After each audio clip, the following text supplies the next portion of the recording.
This is an HK45. This one is a VFC. It's fucked. Now the owner of this gun, he's feeling pretty lucky. He picked up very, very cheaply an HK45 from VFC, an HK45 CT, and a spare mag. And he got that for not very much money at all. I didn't even fucking know that existed.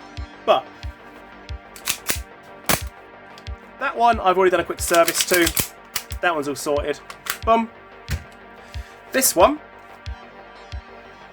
apparently, actually, this one's had its slides Cerakoted, and whoever did the Cerakote job needs fucking shooting. It's abysmal.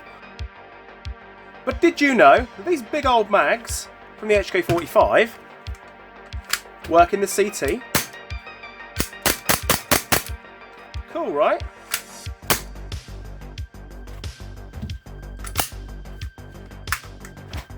As you may know, the HK45 CT, it's quite difficult to get mags for them. But if you can get hold of these, that's great. He bought this, you know, he knew there was an issue with it when he got it. Now there's a problem with this. Can you guess what it is? The barrel and slide are fucked. Trying to get a barrel and a slide for one of these is fucking hard. So, I started toying with a few ideas, just little ideas that I had, and I thought, what if we were to put an HK45 CT slide and barrel onto the full-size frame? Because the internals here are the same. Now, if we were to put this entire thing on here, it's on, but it's fucking ugly, isn't it? But what if I could make this into an HK45 compacty thing? Is it possible? Using these parts. One night, a man driving down the road all on his own. No one around to help him. His car breaks down. He can't make it start up. He's got no battery left on his phone. He's fucked. It's raining, it's windy, it's nasty, right? So he locks his car up as best he can and goes for a walk.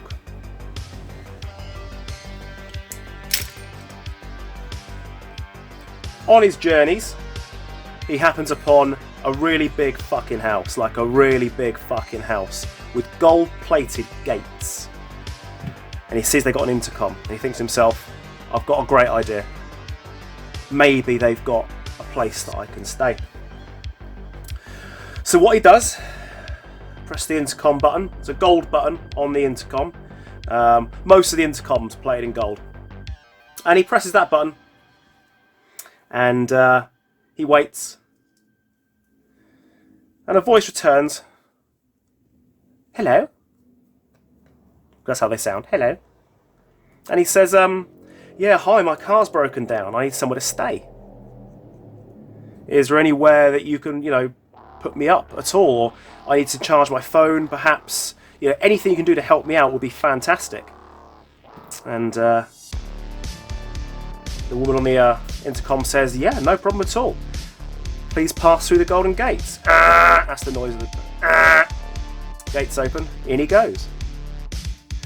Now, as he's wandering down, he notices that all the lights down each side of the road are gold plated, and it's got these lovely 80s and 90s style lights. The street lights are orange, not like incandescent, but proper orange lights, and it makes everything shine in a beautiful gold colour. And he's very happy. He quite likes that. He thinks that's good. Anyway, gets down to where the house is, and he notices the house is painted with gold coloured paint, but all the windowsills, all the etchings, everything is gold coloured or gold plated. He looks at the statues in the way and he notices that they're actually, it looks like they could actually be made of gold. But as he gets closer to the front door, he sees another intercom, presses the gold button, and a the golden front door opens. He sees the golden handle go down, and he goes inside, and a lady's waiting for him, wearing like a gold pinny, and she explains that she's a housekeeper for the owner of the house. He's asleep right now, but if you'd like to come in and stay the night, can do. He takes her up on her kind offer, and she says, right, so if you take off your shoes here, leave them by the door, we'll have them cleaned up for you. If you go up the golden stairs and the second floor, take the first golden corridor to the left, and it is the second golden door on the right. He says, okay. And he goes up the golden stairs, and he gets to the golden door that is his. He notices all the buttons are gold, and everything's gold. And he goes inside, and he sees there is nice, beautiful golden bed parts and lampshades. That has been modified to fit this gun. As you can see, it's all worn down. See that? Won't have an effect, but it's worth pointing out. He notices all these things, and he's very, very taken aback by what he can see. Anyway, he puts on this golden nightshirt and a little golden sleeping hat, the ones with a little bobble on the end. And he goes to the bathroom through a golden door and sees there's golden sinks and golden toothbrush, and he brushes his teeth with a golden toothbrush, and everything's golden. He gets in bed, he looks over to see if there's a TV, but there's not. There's not a TV, because who's heard of a golden TV, right? So he just gets into bed, and eventually he falls asleep underneath these golden covers. But he's awoken, banging at the door. And you can hear from out his window, he puts his ear to the bedroom window, opens the golden sort of latch. It's not a golden chain, so obviously you can't fucking throw yourself out like the hotel.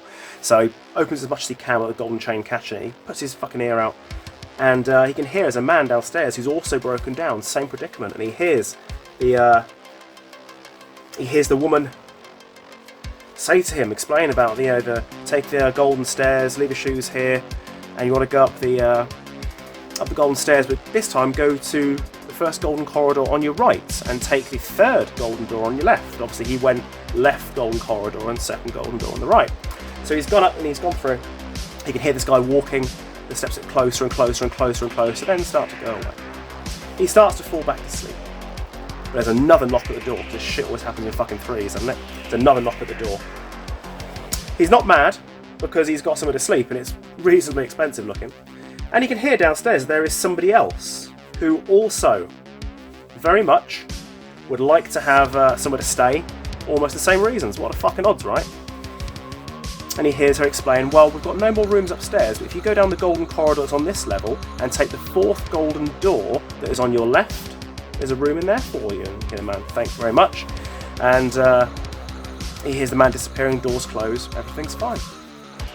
After that he falls asleep. In the morning he's woken by the sound of a butler knocking on the golden door. So he gets out of the golden sheets and walks up the golden door, opens the door, and the butler's there. He's wearing all gold, golden train, he's got an orange juice and a coffee for the guy. And he says, if you would like to have breakfast with us and the other two guests that arrived last night, please feel free to do so. And he thinks it's a good idea, so he goes, he takes the golden comb, he combs his hair, and he brushes his teeth again because he's not filth. With the golden toothbrush, washes his face in the golden sink, and he puts his clothes on. He finds they've all been perfectly steamed and pressed, and there's a little gold letter on them saying, this has been cleaned by so-and-so. And he heads downstairs, and he finds this huge, elegant dining room, massive dining room, everything's gold, chandeliers, all the cutlery. He sits down, there's two other gentlemen with him. And a man walks over and says, hello, I'm your waiter. The host would like to know if you'd like to have anything for breakfast, and he hands them all out a golden menu. And they're looking through these golden menus and discussing how strange it is they're all in the same predicament. And after looking through these gold menus and, looking at all the golden everything around them,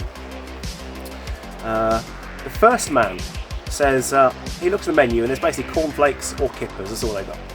And he says, he looks at the gold menu, he turns to the waiter wearing gold, and he says, I would like the cornflakes, please. And the second man says, I think I have the same thing, I'm not a fish person. I will also have the cornflakes. The waiter then turns to the third gentleman and he says, so sir, what will it be for you? And the third gentleman says, you know what, I think I'll have the kippers, thank you. They all hand back their menus and they give them back to the waiter. And that just goes to show that 2 out of 3 people prefer cornflakes to kippers.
Cool.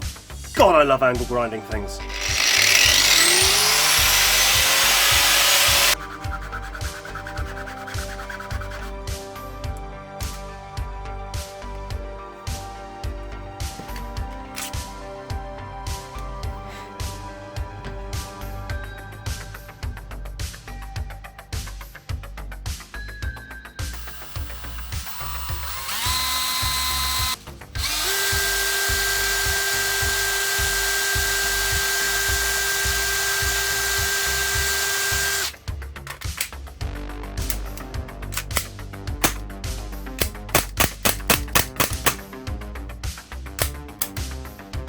Right, the total time on that job is running on my fucking screen right now, and I can tell you that whole job just took me 1 hour, 27 minutes and 51 seconds at that point. So, considering, as far as I'm aware, that is a world's first, quite happy with that. It'd be very, very, very nice if this here didn't have its 2 little gaps, but it doesn't look bad either. It really doesn't. I'm happy with it. Really am.